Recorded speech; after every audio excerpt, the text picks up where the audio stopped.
I agree that fight, if I was the referee, if I majority felt that they should have ended that fight.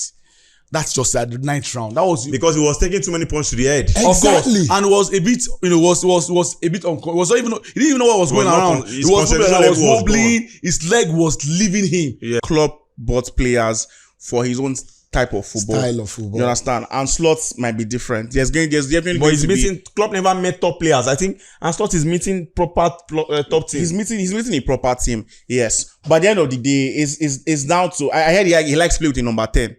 Which club did not exactly do. So, yes, there are players there. Do you understand? But then there will be a little bit of chop. Okay, let me just throw this question. Will Salah stay? Do you think Salah I don't think so. I think Salah has had his last game also, but a lot can happen in football. He almost left last season as well too. He was persuaded to just be that final season. And I think that he did quite well. Not the Salah that we used to know. But at the end of the day, I think that it's all about club on the final day. He was given a sounding ovation. He was recognized. He was the fans' favorite for the 9 years he spent.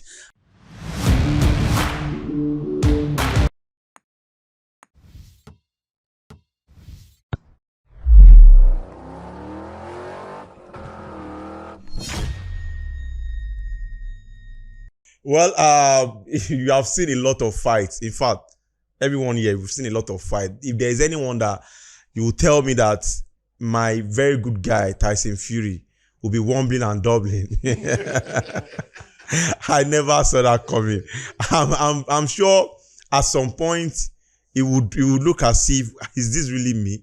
But that's what boxing gives to you, especially when it comes to the heavyweights. They always call it heavyweight for a reason, because I don't know if it was a rumor, but I heard that some punches can be as heavy as a bag of cement. I've still not confirmed that yet, but I'll confirm from the guys in the studio. And welcome to another exciting, interesting, beautiful, scintillating, sweet episode of Best of the Best Sports Show right here on the line. My name remains Ibukwan Aluko, and I'm here to take you around the exciting world of sport. Like I said before, let me give you a quick rundown of what to expect on today's edition of the show. We'll talk about the heavyweight fight between Tyson Fury and Usyk. It was more like the major topic this weekend, and what really happened to our guy, the Gypsy King himself. I'm sure he will be dethroned, or he has been dethroned already. Anyways, we'll talk about the Manchester Derby, the final of the FACup this season, and also the invisible season Bayer Leverkusen have had all through, and they might make it more like an immortal season when they defeat Atalanta, and also the DFB Cup final they have in that one. And we'll also talk about the review of the season. Arsenal, what went wrong for Arsenal? Is it going to be another season once again? Like they say, we go again. Are they going to go again next season and also finish second? We'll talk about that as well. And congratulations to Man City, who have been crowned for the 4th consecutive time Premier League champions once again. Let me introduce the guy before I continue my talk. Let me start from Farouk Adetola, the sport Lamba himself. Oh, sorry, the sport Mamba. Farouk, how you doing? Well, I'm very well. It was a very eventful weekend, honestly. From every facet of sport, from basketball to tennis, to Formula One, to boxing itself, as well as the king of all sport, football. I had a wonderful weekend, and for the records, my name is Farouk Adetola, Sports Mamba.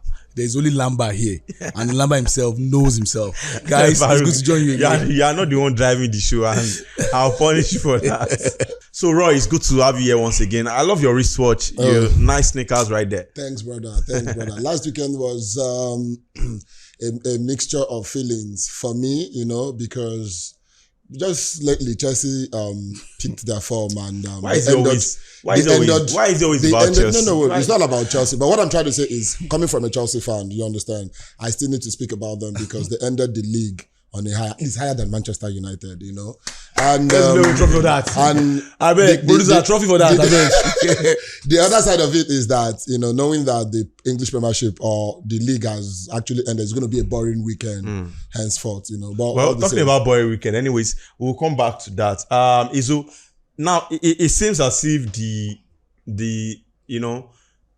I know Chelsea, at least since I've been watching football, to be a team that has high priorities, but it seems the team, even the fans, the club, as they are now settling for less. I saw one tweet from Chelsea's Twitter account. They're like 4 straight, 4 wins in a row. 4 wins in a row, and that shouldn't even be a talk of the season for Chelsea. Welcome to the show, my brother. Obviously, we had. Sorry, I had to welcome you that way. It's calm. Obviously, we had it's a rough season. You understand? Things did not exactly out. start well. Do you understand? Change of money. There's been a lot of chop and change in Chelsea system, but it's nice that the season ended on a bit of High. consistent. And when you win like 5, we won all our games in May. Do you understand? That's something that inspires or gives you a bit of hope going into next season. Do you understand? You are all the talk of young players, people from all over, bringing these guys to now finally play as a team. I feel like it's a good way to end the season. It may not have been what we wanted, but at the end of the day, I just hope that is a stepping stone to greater things next season. Okay, but we'll come. Don't worry, we'll come. You're already making the show a Chelsea show, but anyways, like I said, we'll start off from the heavyweight boxing fight between Tyson Fury and Usyk, and I made one. It's not an assertion, but it's a thing I've been hearing for a while now about and I'll throw it out to the guys. They said an heavyweight boxer, one punch probably weighs 1 bag of cement. The only person that is right to ask that question is Farouk Adetola, who's been following boxing for the past 55 years. Farouk, am I right with that, Sasha? You're not right. If I've been following boxing for 55 years, how old am I? I beg now. When I called you Sport Lamba, it's as if the whole world thinks I'm against you. You just confirm your Lamba in the school of Lambito. But in truth, that Fabu was said when we were small, and that was because of how heavy Tyson Fury, Mike Tyson's punches were. Back then the primary school. Is it true? Did anybody confirm that? It's a lie. That's it now. So Nigeria. That's why they said 50, we played against. A bag of cement is 50 kg. That's why they said. Yeah. That's how they said we play against India. That we only just score 1 goal after India have scored 100 goals. That Shegun Odegbami just played the ball. When the ball turned to lion, all those things are just a thought of one person, and it starts spreading. But the truth is, we know how deadly a punch can be. Can send somebody to hell if you are not careful. If you're a professional boxer, if you take one, I'm telling you, you sleep and you wake up somewhere else. That is why they say you should not fight publicly if you're a professional boxer. If you are found doing that, your license will cease and you never get it back. But the truth is, but with the weight of a punch can be as heavy as a cement indeed, but that one Afabusha. But bag of cement is 50 kg. I'll confirm that again. Anyways, let's talk about the Usyk against Fury fight. Let's get there. And I saw from round 1 down to the 12th round. At some point, what was in my head was that it was going to be knockout, either for Usyk or for Fury. Now, after that 9th round, there was only way. In fact, the commentator was saying that the only way Fury would have won that fight was to knock out Usyk. Absolutely. Because after the 9th round, the points became so obvious that Usyk was going to win. Yeah. But before we came in, on air, you made, another statement that it was a close call, Farouk. Absolutely. So if commentators could have said that the only way Fury could have won that fight after 9th round was to knock out Usyk, how was that fight close? And that is exactly what I was saying, that if not for that action in 9th round, the commentator would not make that statement. It was a very cagey fight between these two guys. But the only thing that gave Usyk the advantage was that dominance in the 9th round.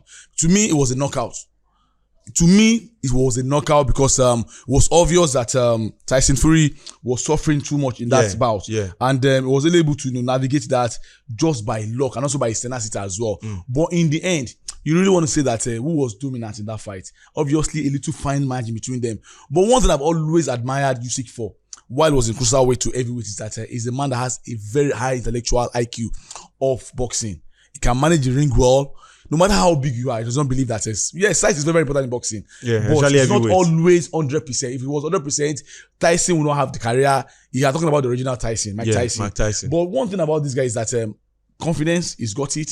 He does not fall like a local balance, against any other person. He will go against you toe to toe. That was why he was able to manipulate and maneuver AJ for 2 separate bouts. There was no way you're going to dominate him. And he absolutely confirmed that against Fury. Another fight differently. Fury might knock him out. But one thing is for sure, this guy understands the act of fighting against any opponent. He dominated in cruiserweight, also in heavyweight. And it wasn't as if he knocks people out. He doesn't knock people out. He will just make sure that he will see that fight till the end, and he will have that advantage over when it comes to split decisions. Now, Roy, it seems you have a contrary opinion to what Farouk just said, and at some point you also follow the fight. Usyk got more punches to the face of Fury than Fury did to him. Yeah. And I think, according to what I know in boxing, punches to the face, receives a lot of points. Yeah. You understand? So in the end, Fury is known for, how he dodges punches and how he moves around, trying to gather energy and the rest. But at some point, he lost his confidence, he lost his concentration, and everything was almost gone. If he was another fighter at that 9th round, do you think it would have been a knockout? Well, you see, the truth is, for me, this fight was more or less like a one-sided fight. So where Farouk got the mindset of it was a close call. I don't know. I don't know if he actually watched the fight, because from round 1 to the round 9, that would have been, or we've all agreed that should be a knockout. Usyk had an upper hand. He had more punches to the face, to the body, even body punches. Do you understand what I'm saying? Now, the 9th round, let's concentrate on the 9th round that actually favored Usyk more. It was a knockout. If not for the referee, I don't know the reason why the referee came in between. Just look at it. That at that point, do you understand? If the referee had not intervened, one more punch and Fury would be down, and that would have been the end of that game. But somehow, I don't want to, for the sake of whatever, I don't want to cross my bounds, but I just feel somehow Fury was given a lifeline, do you understand, to extend the fight. This fight ended in round 9 because Fury didn't even have a chance. He didn't even have a single shot all through round 9. Talking about round 9, let me bring in Izu to it. Talking about round 9, I saw the fight between Fury and Bronze Bomber. That was Deontay Wilder. And I think it was 7th round or 6th round. Wilder went down and stood up again. Then by the time they called in for a fight, I think the 7th round or thereabout, a punch again to Wilder and it went down. And that was it. But my surprise is that after round 9, that looked as if Fury was gone. How did he make it to the 12th round? Just how? The thing is, we discussed Fury a couple of months back, and the conversation was basically Fury is not somebody who you knock down when you start to feel like the fight is over. Fury has made a career out of going down and coming back to win this fight. So I think with Fury, there's always something left in the tank. He has the ability to see fights all the way to the very end. He can go down multiple times, but one thing you know about Fury is he's not the kind of fighter who will stay down. Do you understand? And I think, yes, I'm not happy it wasn't called a knockout, because to me, in the 9th round, it should have been a clear case of knockout. Usyk has won the fight. Do you understand? But then again, you have to understand these guys have seen Fury fight. You can call it whatever you want to call it. Say Usyk is new in the heavyweight scene. They're trying to save Fury's career and all of that. Those are, I think it would just be you playing devil's advocates. At the end of the day, we've seen Fury fight, and everybody knows you can't count this man out until you can see that he's clearly out. So I think it's just a case of the kind of fighter Fury is. He doesn't go down. He might go down easy. But then again, he's never just completely out. Let me help you. You see that 9th round? If the referee had not intervened, one more shot, and that would have been the end of that match. But Fury wouldn't have risen from that. No. At the point Fury was, yes, at that time, at that 9th round, what he's saying is, even if Fury should fall down, yeah. According to the rules, there is about 10 seconds count for him to stand up. See, the point we're not getting here is that, a knockdown is different from a knockout. Exactly. I agree that fight, if I was the referee, if I majority felt that they should have ended that fight, that's just at the 9th round. That was because he was taking too many punches to the head. Exactly. Of course. And was a bit, was a bit uncomfortable. He didn't even know what was going around. He was wobbling. His leg was leaving him. Yes. But the only reason they left that fight is just because of his pedigree. What has been able to withstand in his previous fight. But that should not have accounted for that. In the end, Usyk won a fight he should have won. But I'll still say it today, tomorrow, twice, unpopular day, that it was a very close shape. It wasn't. Wait, it wasn't anywhere close. Let me know why it's a close shape. Wait. Let me just say this. Okay. If a fight is a one-sided fight, like you claimed, 3 judges were professional. that everything about them was scrutinized before and them that job to do, because this is a fight that's never happened in 25 years. In fact, the first time that a 4 belts will be on display for unification bout. That's the first time it's happening. When it happened back then in 1999, it was Lennox Lewis against Evander Holyfield. Just 3 belts was available then. And that fight cannot be marred by controversy. It was very close. That was why 2 judges went in favor of Usyk, 113 to 114, 112 to 114. And the other one gave it to Tyson Fury. Even AJ was saying it that at the end of the day, it was just about 1 difference of a round. But I think that cost it. But I think apart from that as well, there was no difference. Apart from that night round, there was nothing clear. They always ask. I remember when Bronze Bobber was really pissed, he had to sack his coach, and I think the referee always asks the coach whether they should. If the fight if it becomes intense, like multiple points to the face, they look at the fighter and also they ask the coach, should we call even the fight of because Bronze Bobber was saying that it was still okay. It was still okay. He sacked his trainer. He sacked his trainer because of that. Why did his trainer tell the referee? That's the first time I'm watching boxing. I will see someone throwing it well. So it was like I think in case of Bronze Bobber, his head drum was gone. I think in case of Bronze Bobber, Bronze Bobber was just lying. It's just him trying to be him. Everybody that watched that fight, it was clear as day that look, see, from your the first round, as a human being, your eardrum is busted. As a human being, your ear is a big part of your balance. No, that's not big part. So, that's the major part of your balance. Once it's gone, there's nothing else. I think he's just rather trying to just be wilder. At the end of the day, I think he was out. So let me just throw this question before we leave boxing. Do you think Usyk would have preferred a knockout? Or whatever win. Win and win. A win is a win. I don't care. But I think boxers prefer knockout. I'm very sure. There's a reason they count number of knockouts as well. Usyk is not a spectacular boxer. So he will doesn't not care call about me knockout. I want to come and knock you out. If you can't look at his history, he wouldn't have knocked out up to 10 in his fight. Well, he's an Olympic gold medalist. Just like Farouk rightly stated. Do you understand? I feel. However you win the fight doesn't really matter. The most important thing is just win. You win the fight. I disagree anyways because there's a reason if they want to introduce boxers, they'll tell you their weight and number of knockouts, and so it shows you how important it's ceremonial. That's what I'm saying. It shows you how. And I think one reason Bronze Bobber is nowhere to be found again because he's always so particular about knockout. I've seen that guy. That is why he's already there. So he's always not about the number of knockout. It's about what you have done. The shortcomings of Bronze Bobber. That's Deontay Wilder. Let's move away from boxing and congratulations to Usyk.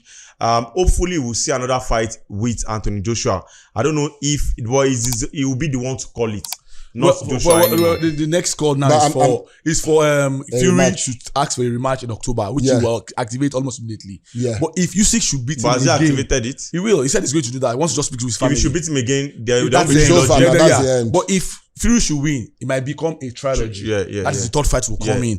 But the way it is now, he's going to lose a belt in the next 2 months because mandatorily somebody has to occupy that belt of the other belt, IBC or whatever it is. So IBC. By the end of the day, he has made the record of being the first man since 25 years ago to hold all the 4 major belts in boxing. Enough said about Usyk, but for me, he's already in the name. His name's already among the legends of boxing. Forget Usyk, you might not like him for how he fights, but that guy, he get by boxing brain. All right, talking about boxing brain, and there's also someone who has an unbeaten brain somewhere in Germany. 34 league games and 34 unbeaten runs. Wow. I don't think Bayern never did that. Dortmund never did that. Big boys in Bundesliga never did that. But someone who has played the game before, who understands the game, who has played under top managers, called Ancelotti, played under Benitez, played under Jose Mourinho. This is someone who I can tell you that has garnered a lot of knowledge and understanding and knows what it means to play and to coach the beautiful game of football. Please let's give a round of applause to Xabi Alonso. I think no one gave him any sort of hope starting the season. And don't forget, Leverkusen never won the Bundesliga. Yeah. Apart from winning the Bundesliga, it was a grand style victory. And let me come to Izu because Izu has not spoken so much today.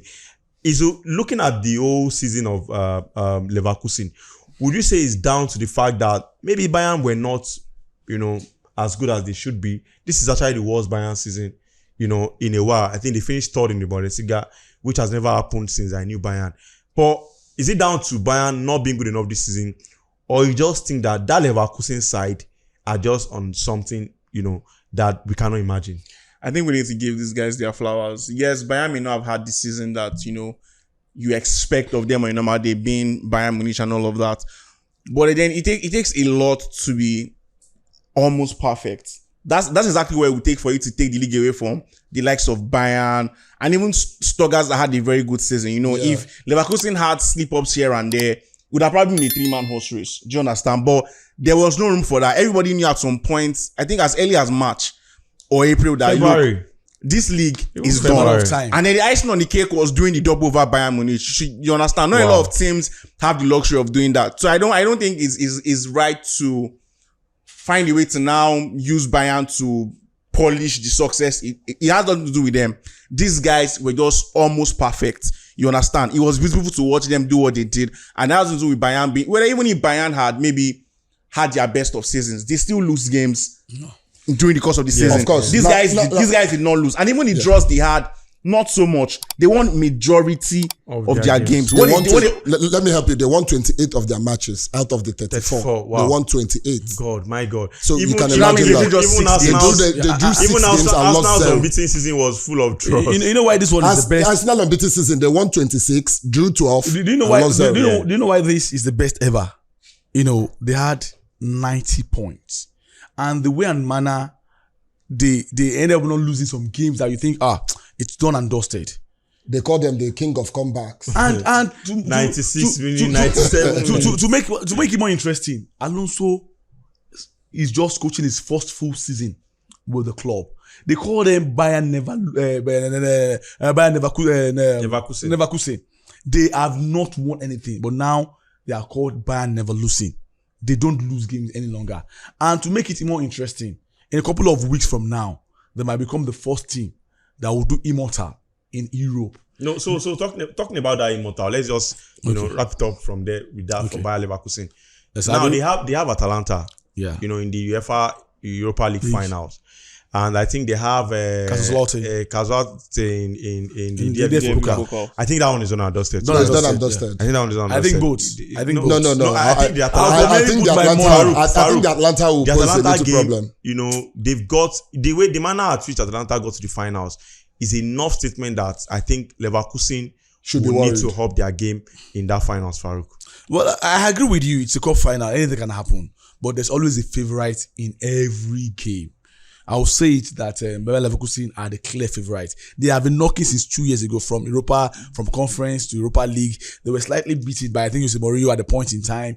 And now, last season. And now again, they have done it in a very spectacular fashion. They didn't drop any game until the final.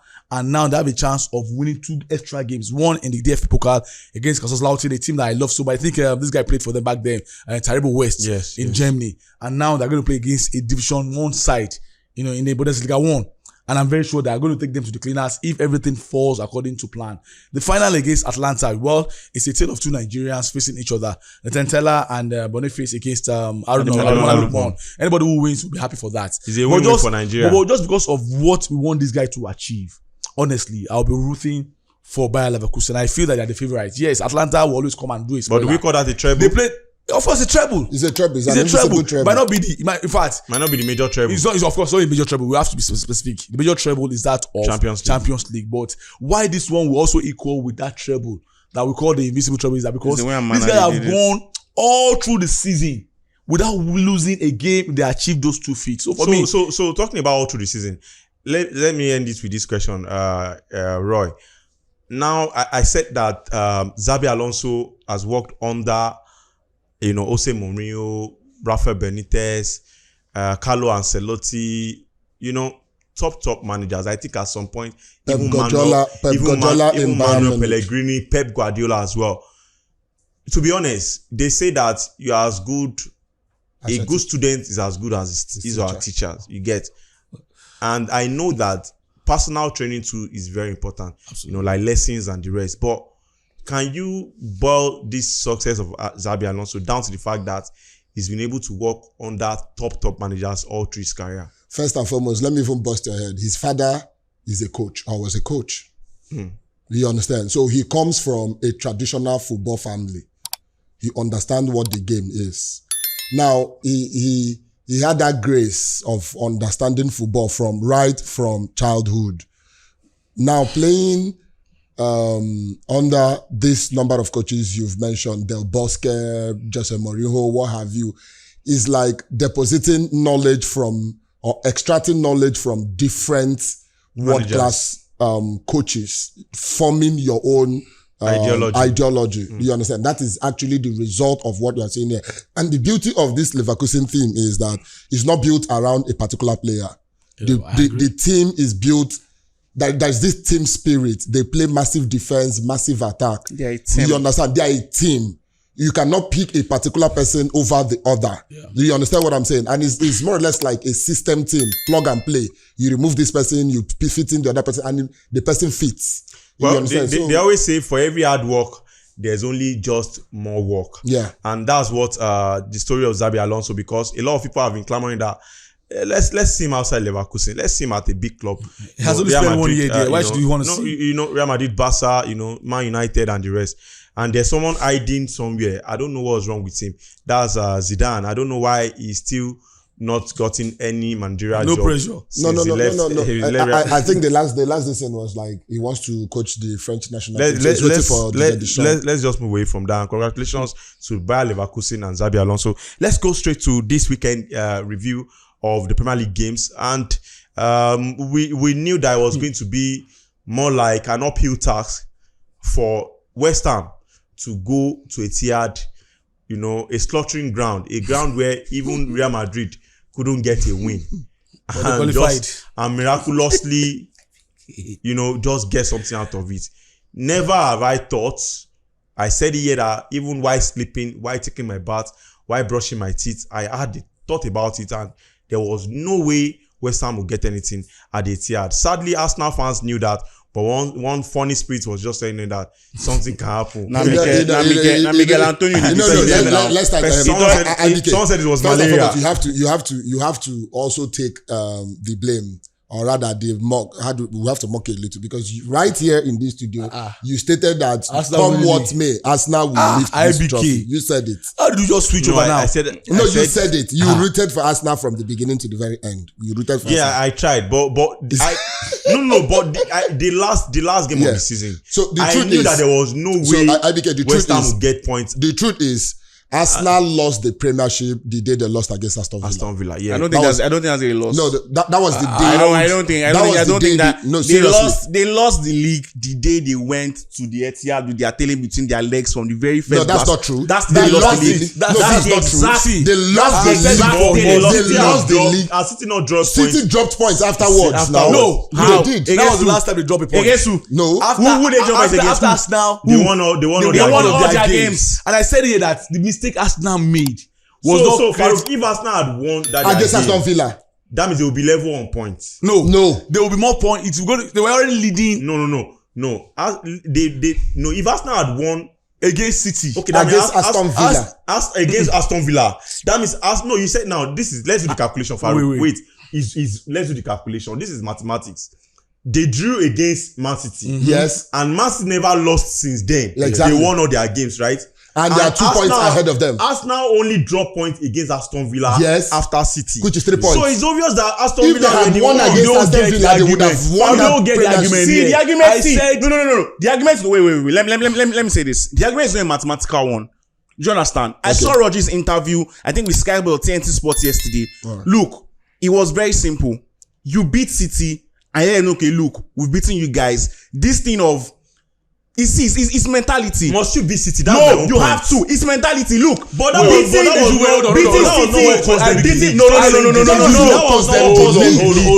dropping points against City games can believe. Like it or not, the question is what? Wait, let me paint it better. Please hold on now.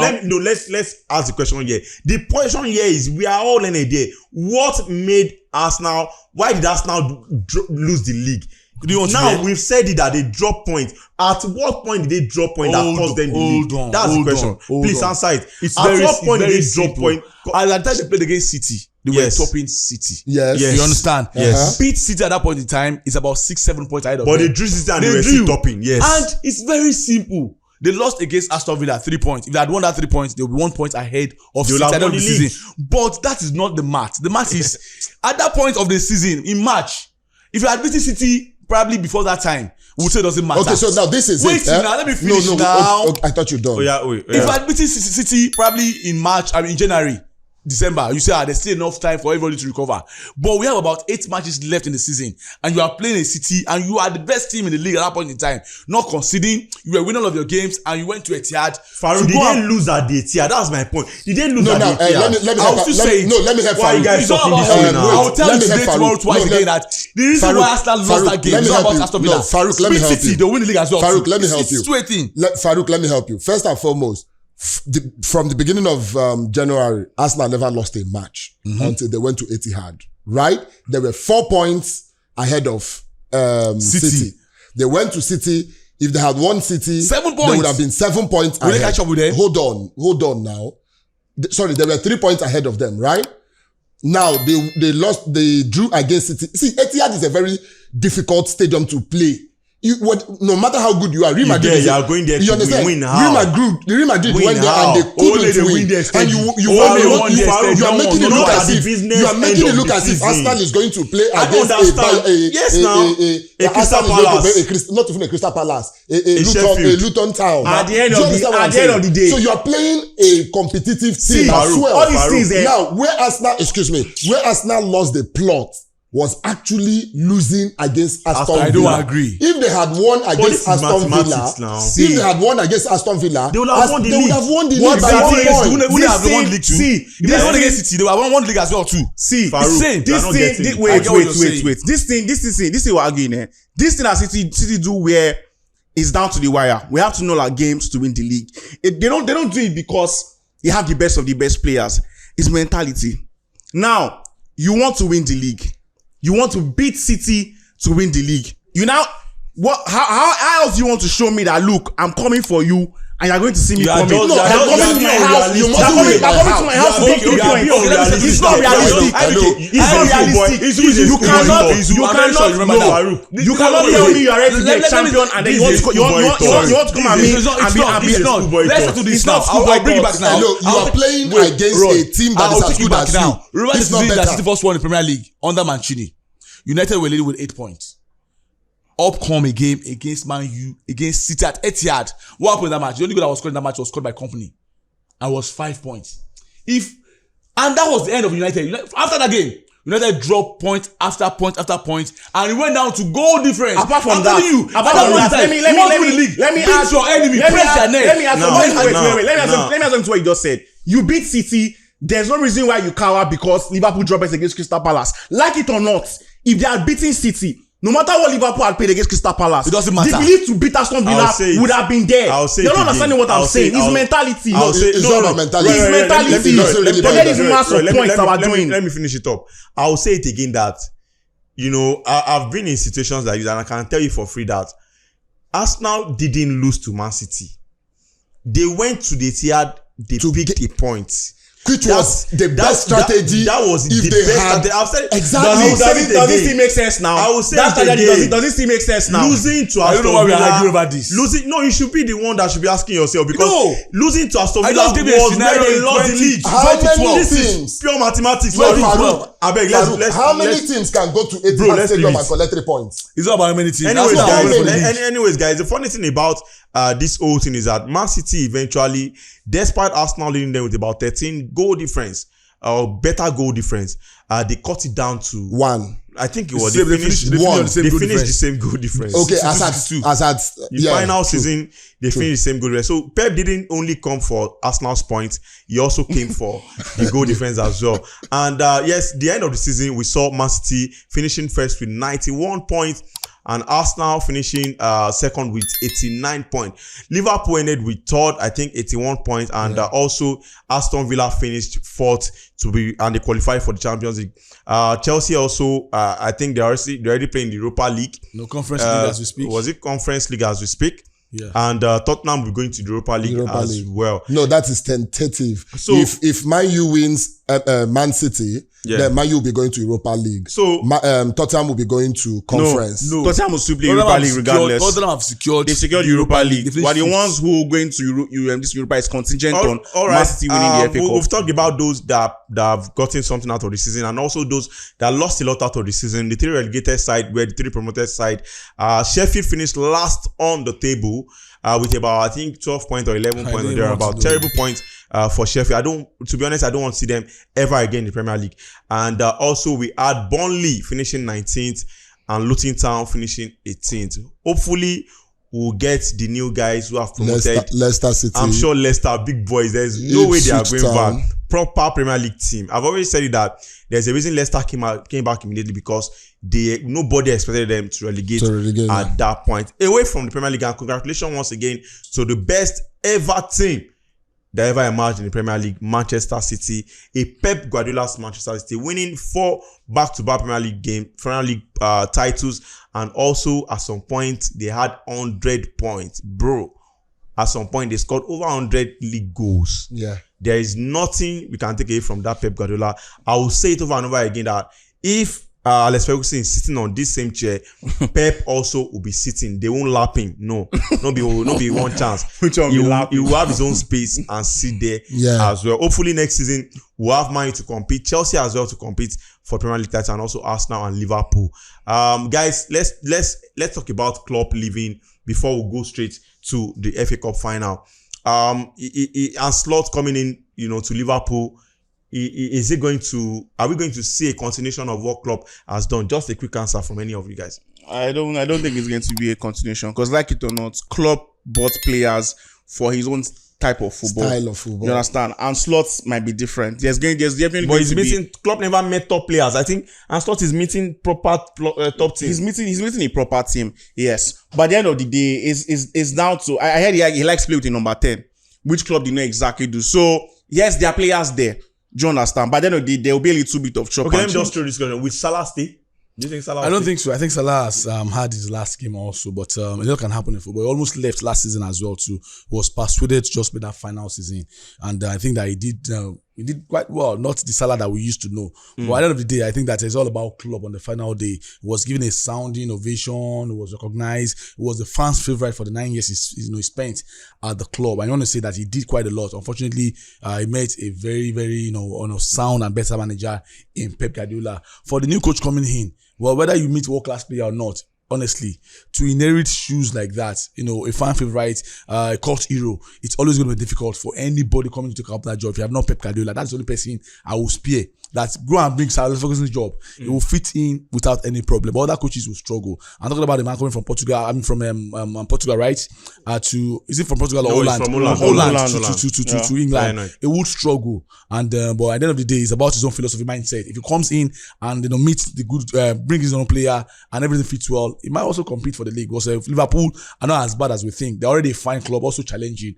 Hopefully, the new manager coming in will not set them back, because it's easy for you to set them back than making up that space. That was already left down. Now let's talk about it was as if Garnacho was going to steal the goal of the season, but Caicedo did something worthwhile in the final game of the season.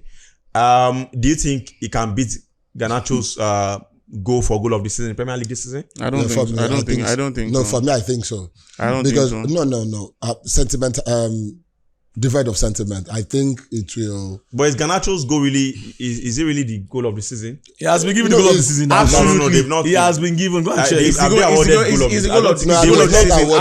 They can't award it before the final game of the season. Why do they give player of the season at the final game? Player of the season, there's nothing you can do again in one game. We are on set. Can somebody just help us confirm? Farouk, they've not. It's not about. Don't let us argue. Farouk, the reason why. Okay, I'll bring the reason why not. Continue. We'll confirm the reason why it now. I think Caicedo's goal cannot compete with that of Garnacho is, if you have to consider the fact that goalkeeper was already way out of the goalpost already. And understand that yes, it takes a lot of accuracy, to hit the ball from this deep, in the midfield. So actually, this might be goal of the season. It was a very good goal. I love the fact that he scored. I was very happy when he scored this goal. But I think this might be Garnacho's goal is the goal of the season.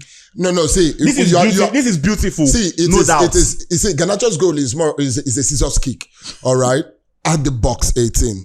Now, for somebody to, you have to look at the But precision. Garnacho's go to connecting with that, you know. He got it spot on. He not hit his shin. Yes, that's what I'm saying. He got it dead on. Exactly. Rooney's on even No, but you have to look at. now. You also have to look at the precision from. This is tailored. Like he measured it. But it's difficult from, as well. It's difficult to score from this It's angle. difficult, yes. Do you get what I'm saying? So you have to give it to him. It's difficult, yes. I get it. But Yeah. then, at the end of the day, I think Garnacho's go. In my own opinion, no. That's your Especially when opinion. you consider the fact that the goalkeeper was not even, at the post. I know it's hard to get this That spot is, and all you of see, that. that is even more difficult when the goalkeeper is not at the post. So there is nothing you're Farouk, measuring stop searching with. it. There's no That's goal it. of the I cannot argue with you now. Stop searching it. I think Garnacho's on is it for me, Sha. But I don't Okay, think- anyways, I don't blame United fans, when it comes to goal of the season, at least they want to hold down and say, I thought this season, something must enter our pocket. I beg, can you confirm this? All right, guys, let's, What you're arguing now? Farouk, it's It's not about being United. Premier League has not released Premier League I goal please of the don't argue. season. You are on national TV. It's something I do. Farouk, Okay, Premier League awarded goal of the season? No. Garnacho has not been giving goal of the season. If Garnacho is giving, you will see it on United's platform. Abadi. I think he said it's under review goals of the season. I think Yes, now they're still checking. you can't give goal of the season till final day after the Because final somebody day. may score Because something someone may score spectacular. something better. Yeah. Why you? We'll This come thing back is to that. proper. This thing, We've Farouk. already done it. Anyways, let's move away. We've spoken a lot about our Premier League this season, and let's also talk about the FA Cup final. I want to look at the manner of which the way at which each team, got to the finals of the FA Cup. United they were wobbling and doubling. Wobbled. What Use do the right call word. it? They wobbled their way through to the final. the finals. At some point, it was as if beating Ojoro. Liverpool was a miracle. We didn't know that Wolves was going to come against Coventry. 3 goals up, and the bottled Coventry equalized, and it was it. But let me put it straight to you, because I don't think there's much to be said about this FA Cup final. Apart from City having a psychological edge over any other team in the Premier League, is there anything at all that will come as a surprise to City from Man United? Let me summarize it. Tomorrow, next tomorrow, and twice on a on public holiday. yeah. The best man you can get is reducing the scoreline to 2-0. That's the best they can Because get. were they better last season going into the FA Cup than this season? Of course. Now, with the exception of Varane returning from injury, most of their players are out injured. So who's going to play? That's the problem. That's the question. That's the big question mark there. Who's going to play? Now, all City players are hell and hearty and firing. So And they just won the league. And they just won the league. So they have the psychological edge over Man U. And the season has been terrible. We saw the FA Cup last season, same fixtures, and I think United got the first goal in that FA Cup final. City scored first. Was it City or? Gundogan scored first. Okay.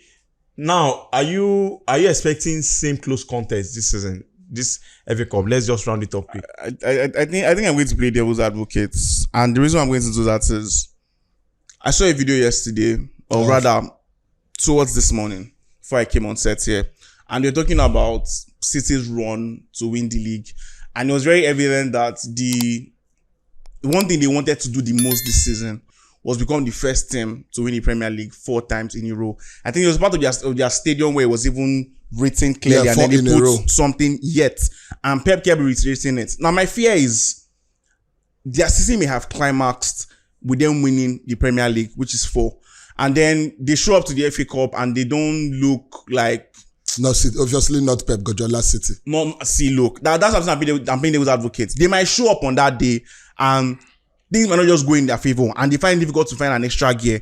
It happened in the Community Shield. We saw it. Do you understand? And I know there are 2 different trophies at this point in time, but Man, you can show up on that day. First of all, let's forget that they are playing on neutral ground. It's not the Etihad. So you think they can? It's not the Old Trafford. I think Man, you can put up a decent fight on the day. Okay. So Farouk, let me throw a different question to you. Quick one. Ten Hag wins this FA Cup. Do you think he should remain as the coach of United? Well, I think that that decision is going to be made by the board. No, as a fan. No, as a fan. I'm indifferent. He needs to win it first. And Can you win it? I said I'm indifferent. He wins this cup. Do you think he should remain? He has not won until they play the final. Hypothetically I'm not going to answer that question because if he wins it, as the anchor, you already guided the thoughts of the analysts. No. You're talking about the way United got to the final. I asked you, how did City get to the final of the FACup? No, this is a Chelsea fan. Who was better team? That's the final. Now I want wait. No, analyze. I'll analyze. Yeah, I have to analyze. The City that does play. There's no way. That does play. Give me the caveat for that now. The City that does played 120 minutes. I still came to play against Chelsea. Yes. What are you saying? And they came to play Chelsea and still won. And you're comparing them to Coventry that is nice in the championship. I don't know. Before I leave this show. Okay, let me ask other one. Can you imagine asking me? Ten Hag wins this FA Cup. Do you think he deserves to remain? The issue is not Ten Hag. I've said this before on this show. All right? The issue has not always been Ten Hag. The issue has been the management, the players' commitment, and what have you. Do you understand? I do. Let's leave that. I don't agree. If you blame players, you blame players, you blame management. Ten Hag is the coach. Is the only coach since Fergie that has gotten most of the players he wants. Spent the most money with nothing to show for it. Sack him. Quick one. If he should win the FA Cup, should he remain as United coach? If he beats it 12-0, made a sack him for Wembley. So, anyways, Farouk's is indifferent. Farouk is indifferent because Farouk is just waiting for Man U. I'm not waiting. It's a cup final. If you have been watching games before now, Madrid against Barcelona. Barcelona beat them 4-0 in a season where they beat them in the final of the Copa del Rey. So I've watched a lot of games that will tell you that yes, City are the clear favorite. Everybody knows that. Anyway, but when you come into analysis here and saying that somebody is going to win goes to nothing, as if you have watched it before. No, but guy, don't present me. If it was Chelsea, I've been the punter of the year. I've been the punter of the year. Let's not forget. Yes, punter of the year. Let's not forget that when it was Man City against Chelsea, you did not give Chelsea a chance of putting up a decent fight. Okay. Until the game played out and it was starting to look like Chelsea can actually win. We didn't take our chances. Yes, no doubt. But you don't give us a chance. Guys, let's not make that same mistake in this final. Did you win? Guys, at the end of the day, no. Guys, but I'm saying you didn't give us a fighting chance. Before we leave the studio, so let's just take predictions. Then we'll talk about what we have for every of our viewers. Farouk, your final predictions for the Manchester derby. What do you expect I'm going to say? Man U to win. How many scoreline? I can't say scoreline, but Man U will win. Man U will win. Yes. That means Man U are lifting the FA Cup. Roy, what about you? Final prediction. I just said it earlier. Okay, 2-0. Monday, Tuesday, and twice on public holiday. All right. The best Man U can get. That's going to use my line against me. The best Man U can get against Man City is reducing the score line to 2-0. That's the best. If they don't take time, it's City's cup to lose. I'm telling you. Izu, Devil's advocate. I'm a Chelsea fan. I want to play Europa League football. City 3-1. So, for me, I think it's going to be United. Will they score? Yes, I think they will score. And I think it's going to end 3 or 4-1 in favor of Man City in that one. I don't watch out before now. I've said it twice on the public holiday and twice on any holiday at all, bro. There is no way Man United will be that. There is no clear path. Okay, guys.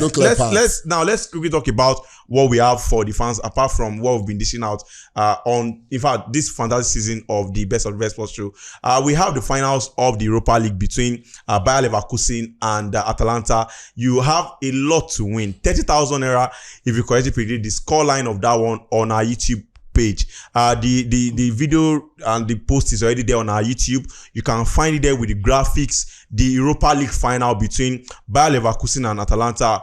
What's going to be the final score of that game? Correctly predict it and win 30,000 naira. Go to our YouTube page and predict that as quickly as possible. And you must be following. And you must be a subscriber of that channel. And for anyone who wants to predict, call them. They must have subscribed to that channel before they make their predictions. And also, the biggest of the biggest won the 50,000 naira prize win. Wow. 50,000 naira is a whole lot. What can 50,000 naira get you in this Nigeria's economy is a lot. In fact, it can get you more than half bag of rice. I can assure you that. So that's a lot for you. And just predict the winner between Real Madrid and Borussia Dortmund. Tell us the final scoreline in that one. Who is going to win that score? Already predict the scoreline, and you have 50,000 naira in your pocket. At least a bag of rice is assured already, and you can just get some little petty drinks, pet drinks as well with that one. So, guys, I said something last week before we leave the studio. I said you guys will give me your 3 best moments of this football season, or maybe sports season generally. So let me start from Izu. What has been your 3 best moments before we leave the studio? I think the first one is Leverkusen doing the Invincible. Okay. They were part of my, when they actually started last season, they were part of my top 3 of the year. Do you understand? That's what we ended the shoot last year. And it's nice to see that they've gone on to win the league this year. And the way they've won it is amazing. So I think that's one. The second one, Kopama season for Chelsea was a joy to be a part of. Having to watch that guy every week, I don't know, it made me feel, I've not felt like that in a long time watching Chelsea. Okay, quick on. And I think the third one would be Arsenal winning the league. All right. Roy, what about you? 3 best. Okay, so I'll go with his very first. My 3 best moment is Leverkusen winning the unbeaten run. Yeah. In a very remarkable fashion. All right, that's Alonso is a player I love personally, so I'm happy for him. My second is at least Chelsea finishing ahead of Man U is my second. The bar is so low now. Yeah, no, it's not so low. You cannot shameless. No, quick on. We are done. We are done with the show. Let's just. Yeah. So the third. What will be the third? I can't really fix my head on one. Well, Man City doing the. That's not no win league, but continue. Yeah, no. Well, I have 2 already, and number 3 is City. Honestly, what they have done, defines a lot of new era. Winning the league 3 times, 4 times back to back. It's not easy to win one. Na man's job. You can hack so many coaches that have not been able to do that. Number 2 has to be Bayern Leverkusen. What they have done so far, it is remarkable, absolutely unbelievable. Number 1 will be the winner of the Champions League. If it's Dortmund, it takes my number 1. If it's Real Madrid, I replace it with something else. But for now, I have my 3 and 2. Man City unbeaten. I mean, winning the league for 4 times in a row, and as well by Leverkusen going through all the season without losing a game. Well, my 3 best moments has to be, the first one has to be Pep Guardiola proving once again that he remains the best coach. After winning 4 straight Premier League titles, that's a whole lot to be won. And Farouk has said it already. It's a very difficult one to win one, not talk of 4. And the second one has to be Lamine Yamal. Despite the turbulent season Barca has had, there was someone who came out tops, and I think Lamine Yamal is made for the big occasion, and hopefully he continues with this big stride that he's got himself. And the final one is has to be Bayer Leverkusen and Xabi Alonso. No one ever saw that coming. Every game looks as if they're going to lose, but they find a way to bring themselves back into the game. That's true that it is beyond natural, and I think for me their season has been tagged as supernatural. Hopefully they finish it up with an Europa League win and also the FACup win in Germany. And I want to thank you guys for coming around once again. It's been a fantastic week. Next week will be maybe the Europa League final, the Europa League final, and the Champions League final as well. We'll have proper preview of the Champions League final, and also we'll review the FACup final. By then, we'll know the winner of the FACup. Is it going to be City or is it going to be Manchester United? We'll know by the end of by next week, by God's grace. Any last word from you guys? I think it's a goodbye from us. It's a goodbye from us. All right, guys. 50,000 naira to be won once again on our YouTube channel, and also 30,000 naira for the Europa League and 50,000 naira for the UEFA Champions League. Already predict the scoreline, and also subscribe to our YouTube channel and watch all our episodes. In fact, from the start of the season to the end of the season, we have every video for every Premier League week and also other leagues week. That's show you what we have on this particular interesting edition of what we call the best of the best sports show on the land and also on the continent. My name is Ibuku Aluko, and we'll see you same time next week. Bye bye for now.